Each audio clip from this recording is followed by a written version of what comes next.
Universal Broadcasting Network. Tune in at ubnradio.com. Hi guys, I am Sunny Chayes and you are with me today on Singing in the Rain, and always knowing that we have the power of one. And I have two really rockin' guests with me today. I have Judy Julin and I have Ella Bridge, and I'm going to tell you about both of them in a little bit, but I also want to just read something to you by Bobby Kennedy, because what we're going to be talking about today is really about making a difference and starting with our kids, which is where sort of all starts. And this is something that Bobby said that has to do with just sort of making a difference. So I want to read this to you guys. Each time a person stands up for an ideal or acts to improve the lots of others or strikes out against injustice, he or she sends forth a tiny ripple of hope, and crossing each other from a million different centers of energy and daring, those ripples build a current that can sweep down the mightiest walls of oppression and resistance. So that is what I believe in. I know that's what my listeners believe in, and I just wanted to share that with you because we do have that little ripple of hope. I know we all do. And so my first guest I want to bring on today is a dear friend of mine, actually, Judy Julin. I've known for a long time and wanted her on the show for about a year, and she has appeared in our studio. I'm super excited. She's done a lot of things, actually, and one of the things that we're going to be talking about today is Judy's hat that she's put on, and she wears many, and she wears them very well. Excuse me, and very creatively as a new thought educationist. I love it. Let's just all invent new words every day, okay? Can we, people? She has an organization, and I don't know if I would call it an organization, but it's a happening for kids called Cosmikid, and she's had the ability and the perseverance to start one of these schools actually in India, as well as Ghana and Canada, and she has a few other very interesting locations around the world that really need something like this that she's working on. She's also working on a project with the Hunter School, which is the Tom Hartman school in back east, where he works with what we call energetically sensitive children, and incredible benefits are going on, and results are happening with these children there. Judy is also, well, she wrote this amazing book, and we're going to bring this on a little bit later too, but Romancing the Future, which is one of my favorite books. Judy, I love this book so much, and we're going to feed some other stuff in, but I just want to get Judy on the show, and then we can just blah, blah, blah more about how fabulous you are. So we're just going to bring Judy on, John, shall we? Hi, Judy. Hi, Sunny.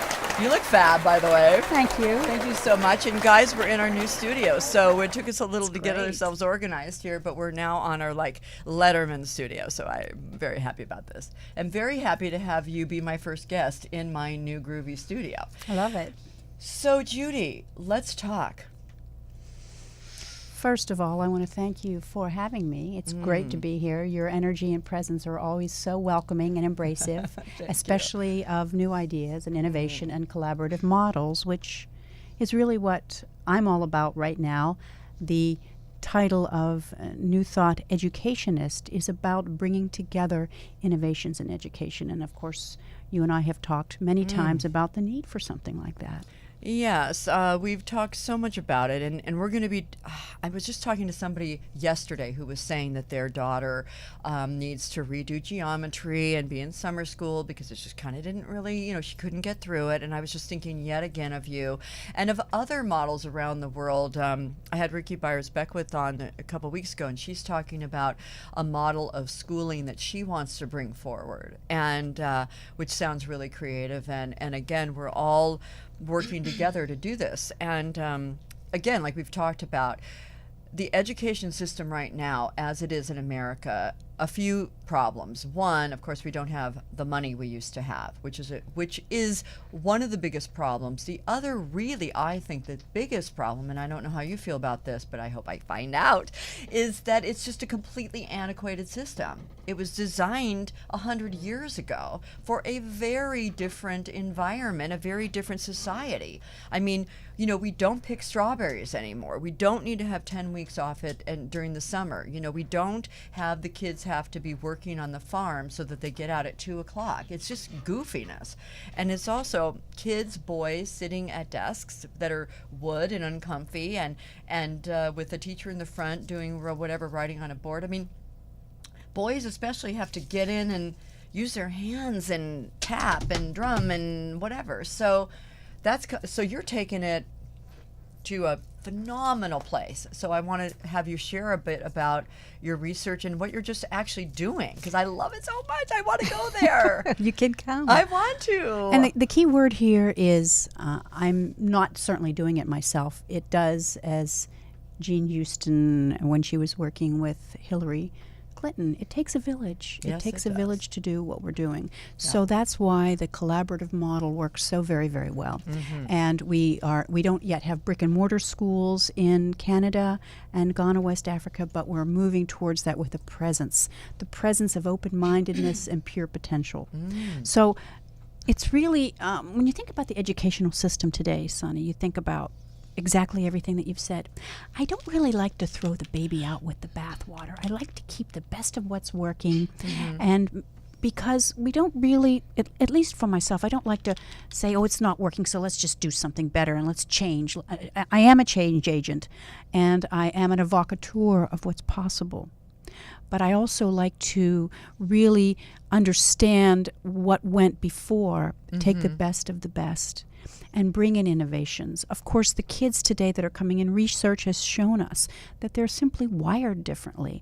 Our teachers are really, I would say, close to the end of their rope, because their first and foremost love was to teach children, and they're really not able to do that.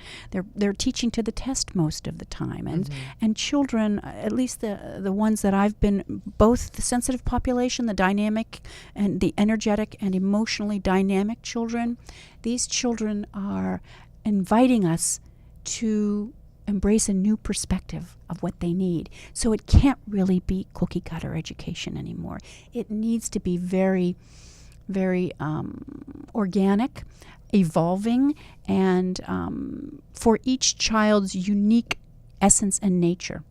Well, yes, I completely agree. And at the Cosmikids universe, where I have danced around a little bit here and there, what I love about it is that there is dance, there's music, there's a lot of art, there's a lot of, well, okay, I'm going to give you an example of a way that you taught me that you guys were teaching, and you have a term for it, and I forgot what it is. But when my son was little, he's older now. You guys have heard me talk about him, Palmer. Hi, Palmer.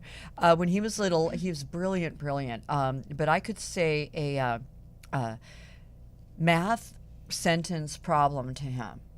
If I said to him, okay, because he loved cars. If I said to him, there's a parking lot, and 9 cars drive in, and 2 cars drive out, and 3 cars drive in after, and then another car says, okay, I have to leave, bye-bye, and they leave, and then I could say 2 more things like that. He could immediately tell me what the number was when he was 4. But if I said 9 minus 2 plus 3 minus 1, whatever, he'd just kind of have a blank look on his face. My other son, Chandler, who is a little more interested in food, I would say, well, if there was a bakery and somebody baked 12 cookies and someone ate 2, and then the baker brought over, he would get the number again. But if I said, again, 12 minus 2, whatever, he would have a blank look on his face.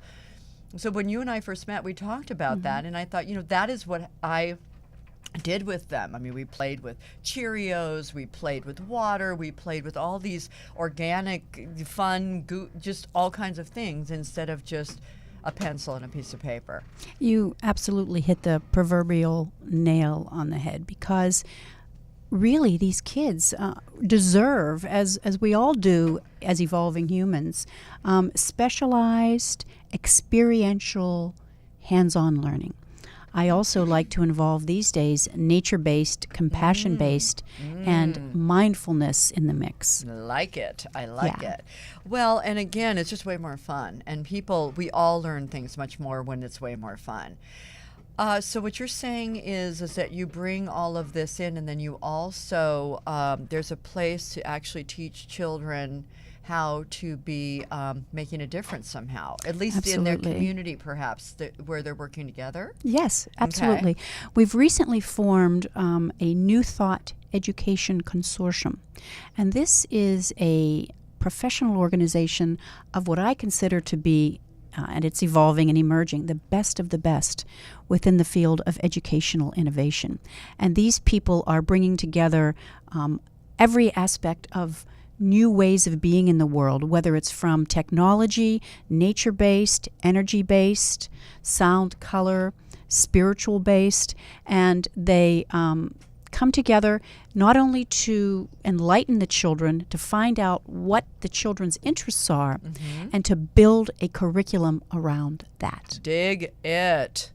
Now, one thing I want to do is to have you talk a little bit about what I read in Romancing the Future, and also what I've learned just through the time. That part of this, I mean, who's involved? Deepak Chopra. I mean, you have some interesting people who've influenced you along the way and have had their building blocks, shall I say, along this process with you. Well, there's certainly so many people that I'm continuing to be inspired by. Cosmikids had its birth at the Chopra Center for Wellbeing in Carlsbad, California in 2003. How cool so is that? It was heavily influenced by him, but not only him. Inspiration for Cosmikids in the early years was Neil Donald Walsh, Jean Houston, Dr. Jean Houston, who is still very much an inspiration and will be going forward to our project at Damanhur, Italy. Beautiful. Dr. Emoto, Lynn Twist and her Soul of Money. Now, let me just tell people who Lynn Twist is, for those of you who don't know. So she and her husband, Bill, started an organization called Pachamama Alliance. And everyone check that out. Just go to Google and just find Pachamama Alliance. I love these people so much. They are doing huge, huge things in the rainforest, and also teaching us back here in the States about what we really are doing with our environment, with our natural resources. And they brought back the message, like chokes me up, with the natives, the Aboriginal people there. They said to Lynn and Bill to come back and say to the west, or to the north actually, tell your people up there to just realize that using less is the way. And so I just wanted to I love fit that in with you, because I love absolutely. Bill Yeah, Bill and Lynn. that's a large part of the pulse of where we are now with Cosmikids and the learning platforms that I'm bringing forth and the collaboratives that I'm forming, is the whole philosophy of permaculture. It's not so much about gardening, although it's so much about gardening, but it's about systems. It's about community-based systems where people work together to care for the planet, care for themselves, and share the surplus. I know that's all what you're about. Yes. And another big component that one of our New Thought Education Consortium founding members, Camille Lykate, is going into the schools, and I watched her. She was so amazing, and did work with bugs and alligators and teaching the kids, and then takes her computer, goes online. The kids can sign petitions to save the Beagle Project or horses. So she goes one step further after educating, experientially, fun. She's wonderful. This is just an example of what we're doing out there, and it's about a call to action with the kids, because they're so interested in getting involved. That's right. And the other thing is really understanding what an ecosystem is. And when you see an ecosystem, and you see that when you turn over that one rock, and then those little bugs scurry away, and now they don't have a home, but they did 4 seconds before, and now they don't. Understanding that when we then clear off hundreds of thousands of trees, what we're actually really doing. I also want to be very excited about the fact that you have Jean Houston on board, because again, for the people who know Jean Houston, love her to pieces. I mean, there's no way anybody who has ever been in her presence does not love her. But for those people who don't know who she is, she's actually one of the most important peace conflict resolution people on this planet right now, quietly carrying on doing her work. She's worked with every president for the last 30 years in our country, including trying to tell Bill to calm down. But anyway, that's another conversation.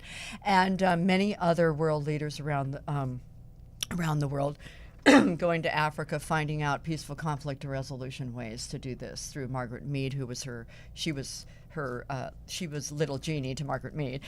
So I'm really excited that she's part of it, because again, as far as really knowing peaceful conflict resolution, peaceful, just not even conflict resolution, peaceful interaction. She's your girl for that. Yeah, And she knows how to have wonderful. fun, too. Yes, she does. She does know how to have fun, and it's because of her that I was introduced to the Dom and Her organization and community of 600 people living together in an intentional community in Italy, and they're doing some incredible, groundbreaking, pioneering ideas in the field of education, which aligns so beautifully with what we're doing at Cosmikids in LA, what we plan to do with our multi-generational learning center in LA, what we're Nice. doing at Hunter School in New Hampshire.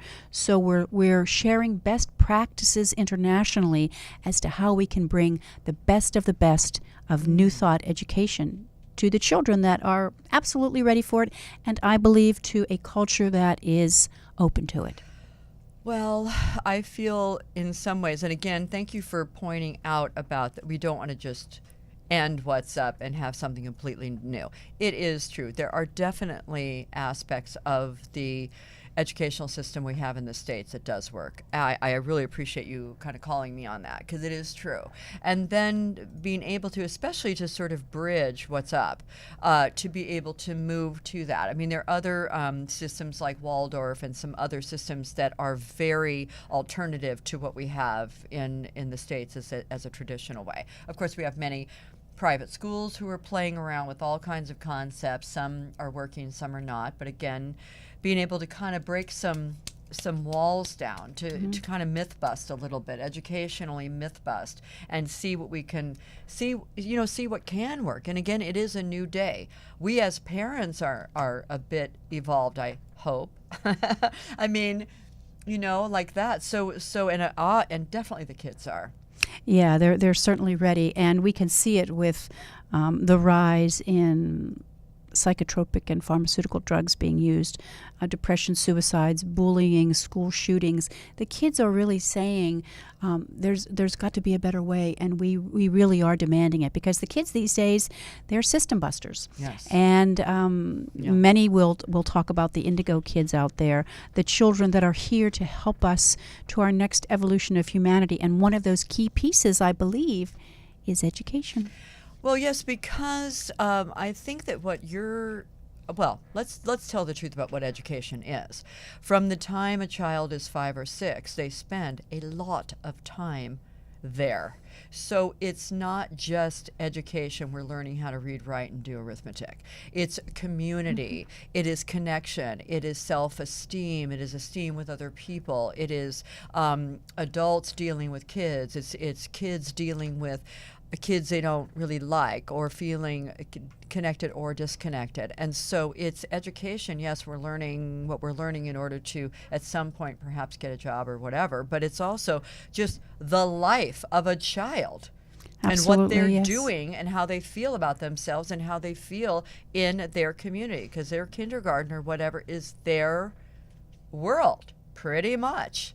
And by the way, education begins way before that, and I'd like to also propose that it begins before conception, because one of the big proponents of the Hunter School is a methodology called energetic mindfulness, and that's our thoughts, behaviors, and consciousness, and how we as individuals are invited to be vigilant with our focus on what we're thinking, what we're feeling, and what we're resonating energetically. So before you have that baby, or while the baby's in the womb, is feeling what you're feeling. Yes, absolutely.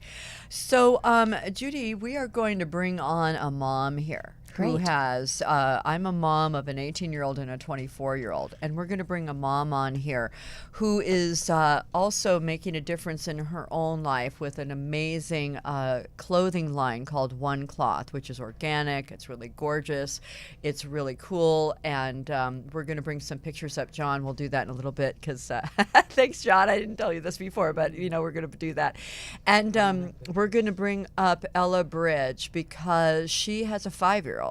Her child was in Waldorf. She's maybe transitioning over to this other world, which is a little scary for her, to wonder what's going to happen now that she's going to go into the traditional school, and what will happen with her beautiful child who's been so lovely and taken care of, and how that's going to be. And she is giving a percentage of her clothing proceeds to work in this world, to be able to give back to organizations who are making a difference for kids. So, John, can we bring on Ella Bridge? Oh, we have her on. Okay, cool. I didn't hear our applause, so I wasn't sure. Hi, Ella. Hi. How are you? I'm doing well. I'm so glad that you're here. So, so I want you to tell us a little bit. First, we're going to definitely talk about your clothes and what you're doing with that. Okay. But I want to just kind of go right into, if it's okay with you, the fact that indeed you have a 5-year-old who was in Waldorf and is, like, what's up for you? How do you feel about all what we've been talking about and whatever you want to share with us? As another human mom on the earth, how do you feel about all this? I have so many feelings about this. I started a project a few years ago called Underdeveloped, and it was basically how I see over and over and over. We need you closer. Oh, sorry. I'm getting used to hearing the voice echo. Go ahead. Over and over, our children not being seen or heard, or getting their fundamental needs met at home, mainly. I mean, school is secondary to home. So my project originally was getting into going to the beginning and at the start and being conscious of who we're going to be as parents before they come into the world. And I've been really, extremely overwhelmed and blessed to be a single mother and not have any money doing it and finding my way through it without compromising Oliver and I. Oliver's your son. Oliver's my son, and he's been through 5 different schools, actually. And he's 5. He's 6. Oh, he's 6. Yeah, okay. I was gonna say, but then I was like, well, cool. No, it's cool. Okay, it's 5 schools, and let's at least give him another year on the planet. Let's see. It's been he's in his 5th school. The first one was it was private, but it was definitely more of a public mentality. And I tried to get in there and change the nutrition, and that didn't work. And anyways, I want to stay on track with what you guys are speaking of, but at my heart, I get very passionate about this subject. So you were dealing with nutrition even, which, again, Judy, is another big issue. Mm-hmm. It's fundamental. Yeah. And what I've gotten to see is that I live in Reseda, and I live amongst a bunch of overwhelmed mothers and fathers who are literally just trying to make it. And before I had Ollie, I had all of these opinions about what it was to mother and how could you do this and how could you be like this and how could... Yes. Well, let me tell Mothering you... is very humbling. So humbling, and I've been on the floor with it, where we were literally counting, our pennies to buy a little bit of food and not turn the air on when it's 107 degrees and lay there together.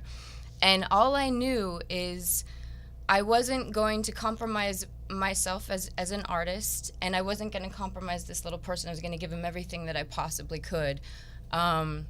I came also from a young mother, and we struggled pretty good. So that's the other thing, is the patterns and breaking the patterns. And so I love hearing this more than anything, that this is happening in the school system.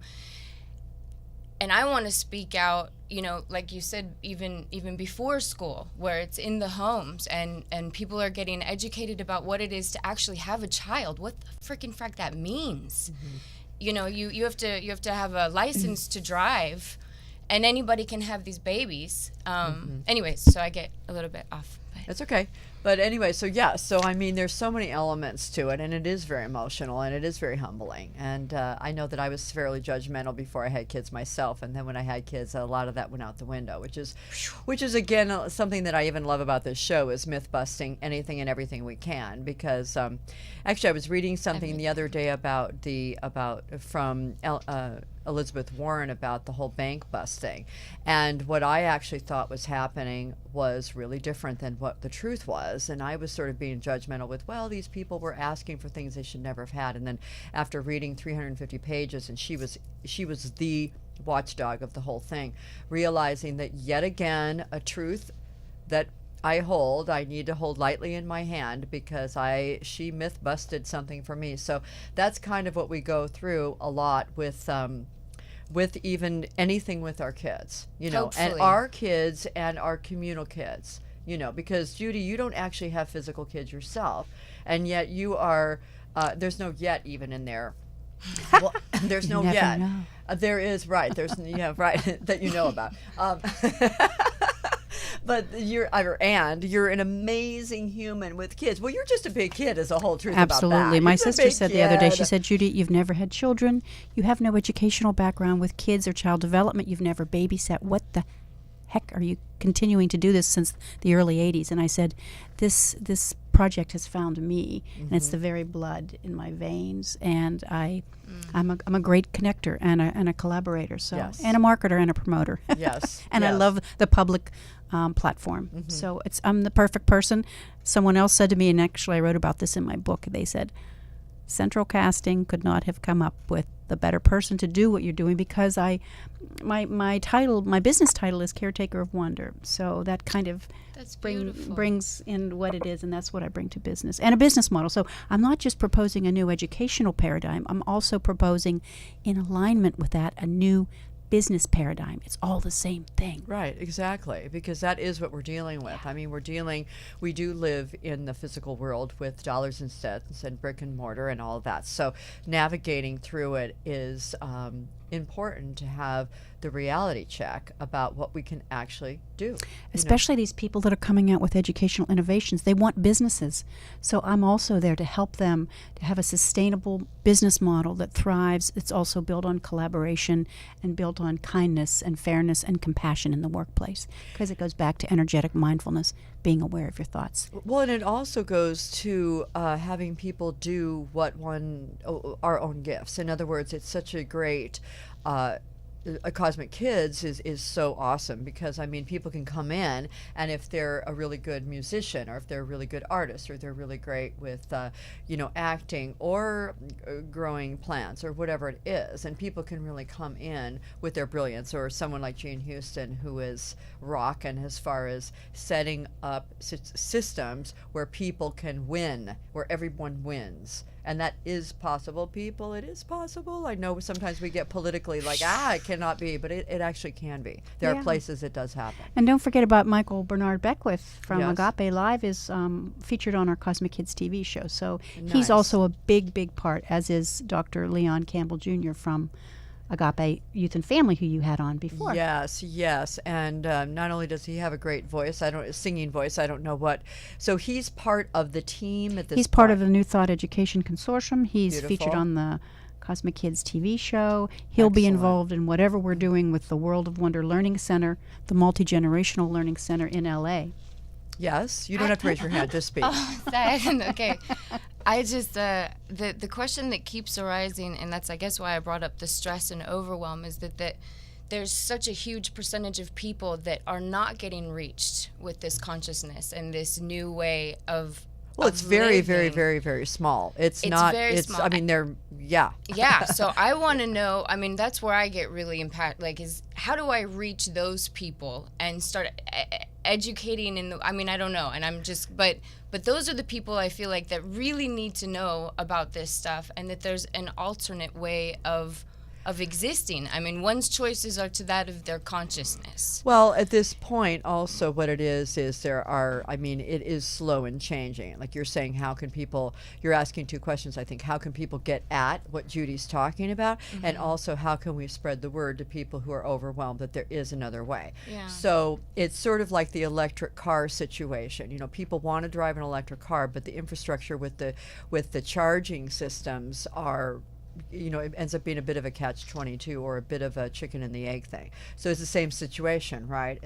The more exposure we have, the more idea that this is the alternative way is really a choice and a preferable way. Certainly. And Ella, what you were talking about, there is an element, and I can sense it, of frustration, because you're so impassioned and fueled by this concept that you want to make a difference in the world. And what I found for me, I can share this with you.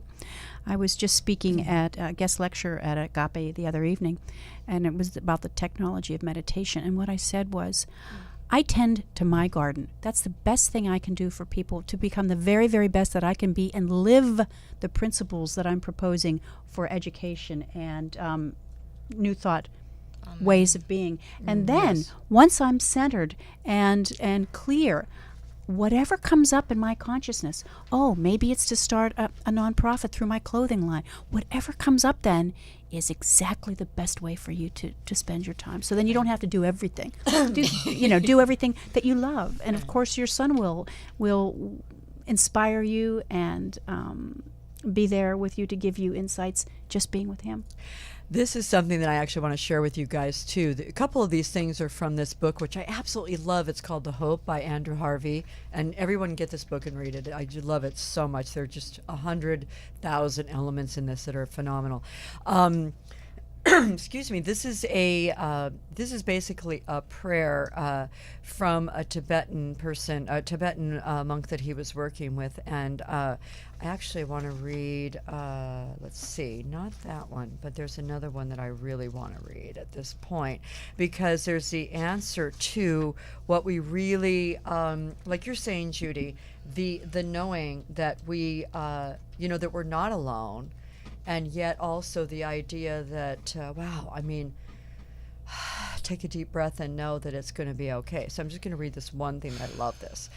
The realization that all human beings have divine consciousness as their birthright and possess a greater capacity for courage, generosity, and selfless service than they may believe. The growing awareness that our current crisis is most creatively understood as a crisis of birth, the birth of a divine humanity out of the death of its narcissistic fantasies, beliefs, and agendas. And the understanding that the force of sacred activism is a lucid, passionate, and divinely blessed midwife of this birth. Good, huh? Yeah, great stuff. So, again, it's, you're not alone. And at the same time, it is taking, I don't know. Let's talk to that a little bit. Okay, go ahead, Ella. No. Yeah, I was more, yes. I agree. Okay. I don't feel. Here. I don't feel alone. I just, on behalf of, I just see so many people in my neighborhood struggle with it. And they'll be inspired by you. They'll be inspired by you and the frequency that you hold, which is a combination of your thoughts, behaviors, and consciousness. Right. So when that's all, you'll be inspired. They'll be inspired by that, and maybe they'll go out and do something just by being in your midst. Well, and the thing that's happening right now, too, which I really appreciate is, and again, people sort of feel like we're having a hard time, and we are, but that sort of people aren't really doing very much, and we're just all kind of myopic, selfish people. It's just so not true, and there's so many stories I have. And actually, Ella, the reason I had you on the show today is because I really, really appreciate the fact that not only are you doing beautiful clothes because you're an artist, and that's what your heart tells you to do, and that's, what you want to do in your life, but that you've decided to do something that's very socially conscious as well as loving to our planet, creating clothes that are organic, that everything is made in the States. They all tell a story. That they have a story, and that a percentage of it goes to a cause. So I even like the idea of you doing something that's called like Clothes with a Cause, or whatever on your website, that kind of idea, because I think that, again, this is the model. This is sort of the new model of people taking business and weaving it into to socially conscious, social activism, social artistry, as Jean Houston would say, and just having it feel more real, playful, sustainable, in a way that we can really just live our lives so that it all comes together. I mean, we don't have to, like not have money or whatever. I mean, we can do our lives and make money and do it in a way that kind of works. So do you want to talk to that a little bit about your biz? Well, you kind of said it beautifully. Well, add a little bit because it's your thing. Okay.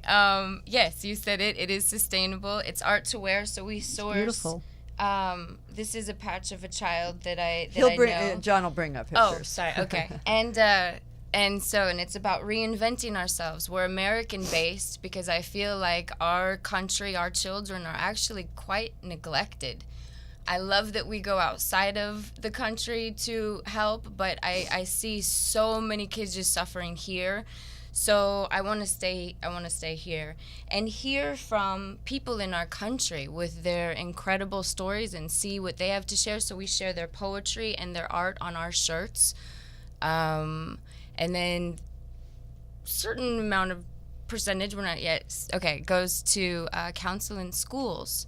I don't know if you're familiar with council, but it's an old Native American tradition, and it's being brought into now kindergarten, which is incredible. So council is really like the like a tribal sacred meeting space. together Sacred of space. people. Fantastic. Yeah. Where children are actually really being heard. They're bringing it into prisons. Like with a talking stick in a circle. exactly. Fantastic, Yeah. Ella. So that's Great my stuff. favorite. And then the second is, of course, NRDC, and that's because that's a reflection of us. After we take care of us, we do our environment. Right. But my big thing is with the children, and So that's so one beautiful, club. and that's how it works. You know that I was reading an amazing article in the New Yorker a couple of weeks ago with Dow Chemical, believe it or not, partnering with Sierra Club and other huge environmental activists, and partnering in business to bring huge change into our world. And you guys Google that article and just read it. It's like 10 pages, but check it out. Because again, I mean, for me, hey, I tell you, like, if Target wants to give 5% back to things and whatever, and they think it gives them cool cred, I say whatever. I don't really, go for it, because I also know that when you put the toe of compassion, you put the toe of generosity, or just even opening that window the least little bit, whoosh, you get sucked in anyway. So if they're doing it to have a good image, well, that may all be fine and dandy, and that's fine. And then it all works, though, don't you think? Absolutely. It takes community, and I'm putting together a project in Los Angeles, and I'm in discussions with Corning Samsung about a strategic partnership. So it takes big business, it takes local government, it takes local citizenry, and also the philanthropic field. This is about the village and the community collaborative that really is going to help move the train forward.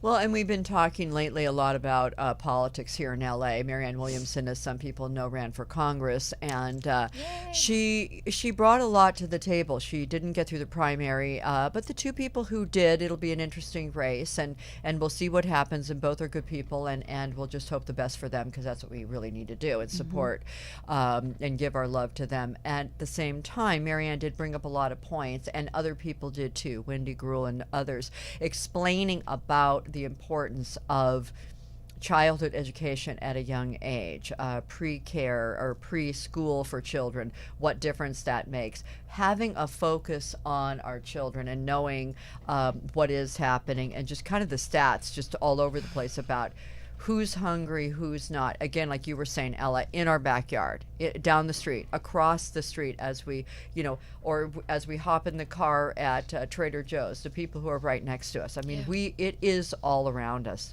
all the time. I mean, I've gone through it where I was like, well, what's up? So, it happens, and it continues to happen. And so to be able to be aware that, yes, it's political too. Absolutely. And we are the voice. Again, I love to remind us that we sometimes whine about what's going on in politics, but we have a very rockin' system in America, and we are the ones who get to vote and put in whoever we want, and then watch them.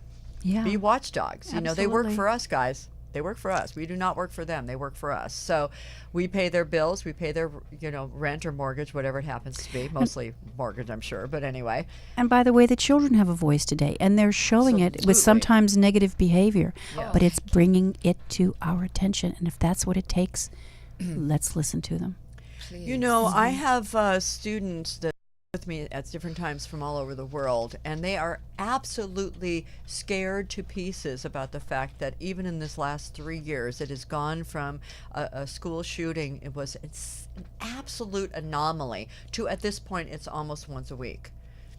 Yes. And so like you're saying, Judy, the kids are screaming about community or lack thereof. The guy who shot the people in Santa Barbara was all about, just not feeling connected. Now, he actually had a lot of issues, and I won't go into it because I know people who knew him. But As do I. Oh yeah, but so there were a lot of red flags there. But ultimately, that's the other it thing did is have we to have do to- with disconnection that he felt. We got to read the red flags. I mean, Right. pay attention. Absolutely, Ella. Yes, And that's the great thing that they're doing at the Hunter School, and they're doing it by getting the kids off of drugs, bringing them back into nature, getting back to our indigenous cultures and what they did, and what they do, what they're continuing to do. Absolutely, Yes. absolutely. And for the parents out there, please pay attention. That's my main thing. It's like I feel Beautiful. like the responsibility is just given over to the systems, and Yeah. it's up to us to, those are our babies. Yeah.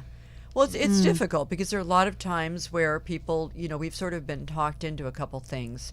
And again, myth busting. Like we have an idea in this country, or we have this idea that kids go through sort of a rapprochement, which is like a disconnection from 15 to 18. And that's like natural. Well, it's not natural. It's actually normal, but it's not natural. I was able to find out that there are lots and lots of places in the world, like in Latin America, where the kids don't rebel against the parents and have to get their individuation. We just do that here. I used to embarrass my kids so much if I would say, okay, I'm going to start dancing if you don't, do whatever I'm saying, and they would stop and like, okay, no, Mom, we're in Whole Foods, do not. But in Native America, or well, actually in Latin American countries, they just all dance together. They don't, So we do have also some myth busting to do as far as what our expectations are for kids, what we think is okay. Like you're saying, it's not. I mean, if somebody's really angry, it's not necessarily, oh well, boys will be boys. No. It is to look deeper. Boys but are then not in a way that's innately almost angry. too late. So it's like, Judy, let's support Cosmikids and let's support these schools, and like for Ella and her kids and other kids she may have, so that people have choices of places to go. So is there something people can do to support you or know about you or send you love in any way? Totally send love. Those vibes are always well received, and I send them. People send love. I radiate that back. We're going to be moving closer and closer to an LA-based multi-generational learning center, which will include Cosmikids, everyone in the New Thought Education Consortium, and also, we've got Cosmikids TV that's launching this fall through Gwen Network. Yes. There's lots of different platforms, and if people want to get involved, they can email me through the cosmikids.org website.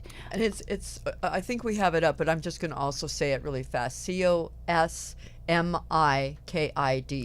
Correct.org. Thank you. So guys, check it out.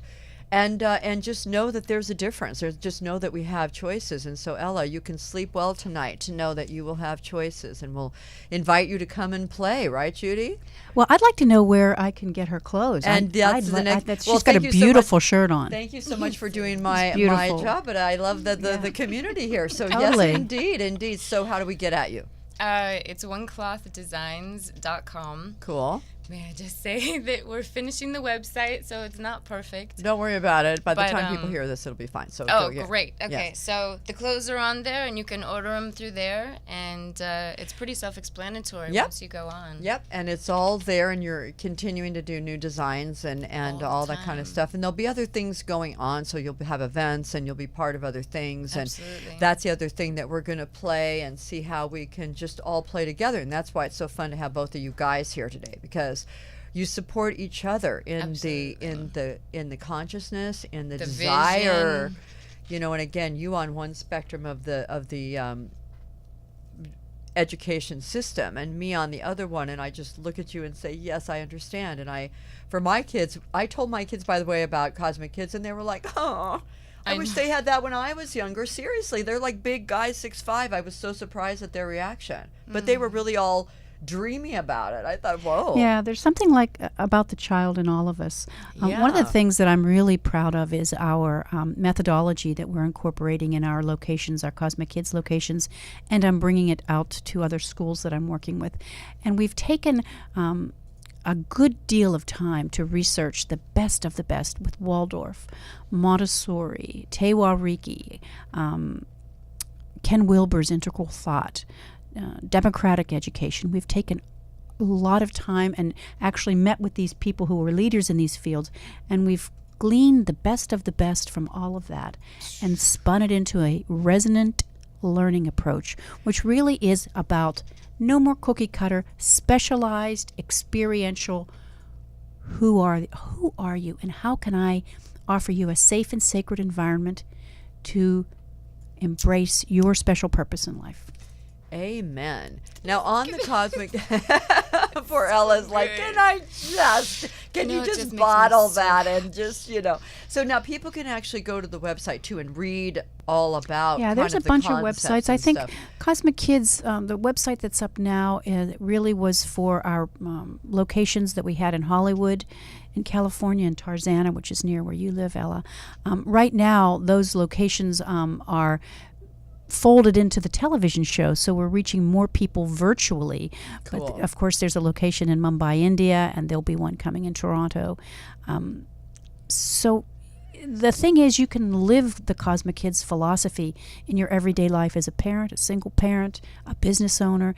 It's all about energetic mindfulness. Well, and what I see about this too, and I know John's going to say we're wrapping up, so I want to make sure that everyone's got their 2 cents in. But again, it is the knowing that we have choices, we have possibility, we have options, we have expansion for our kids. We have the concept that even perhaps students are students and also teachers who may be in the traditional system can I hope at some point sooner than later learn about Cosmikids and even take bits of it Absolutely. into their classroom in the traditional lands, so that the idea of it again can grow, because this is the idea with anything. I mean, the suffrage movement, civil rights, anything that has changed took a lot of planting of many, many seeds by many, many people for many years. And so we're kind of, I feel, escalating and devolving, and so it doesn't have to take many, many years. But at the same time, the planting of the seeds, I think, is a lot of what then allows for this to actually be possible in the world as far as sort of bricks and mortar Absolutely, yeah. places. Yeah? Yeah. So now it's many different places. It's brick and mortar. It's virtual. We have a modularized curriculum that we can people can download in the future, and we have the New Thought Education Consortium that's going to bring anything you could possibly want. It's a complete 411 and 911 go-to resource center for anyone wanting to make Yay. a difference in education. Awesome. So again, John, how are we doing? We have like 2 minutes, so I want to make sure that, guys, I also want you to know that this is, we've just been chatting away, but I'm Sunny Chayes, by the way, and this is Judy Julin, who is with Cosmikids, and Ella Bridge, who's with One Cloth Clothing, beautiful clothing company, and the emails and websites and all that stuff are up on the board, and you can also go to youtube.com/sunnychase to see any of these later and other shows. And just know that, again, this is the most beautiful aspect of our lives at this point, and that's why I do this show, is to remind us that we do make a difference, that we do have the power of one, and then we do have the power of the ones to come together and make our world. We have that choice now to make it much more the way we want it to be. And again, the ripple effect that we're so aware of. I mean, we've spoken and spoken and spoken about it. We've read about it. We've sung about it. We've danced about it. We've drummed about it. And now we just really, really know that it's true and it's possible and it's happening. So, John, are we going out? We must go out. So, again, this is Sunny Chayes. This is Singing in the Rain. The power of one. Always know that, guys. Just know you can do it. So, go do some fun thing today. Do some fun thing that you never thought of doing, or call that person that's been on your list that you haven't called, and just call and say hi and connect. Do that one thing you've been putting off that you're a little afraid to do. Just do it. Okay? Do it. Do it. Do it. Bye for now, people.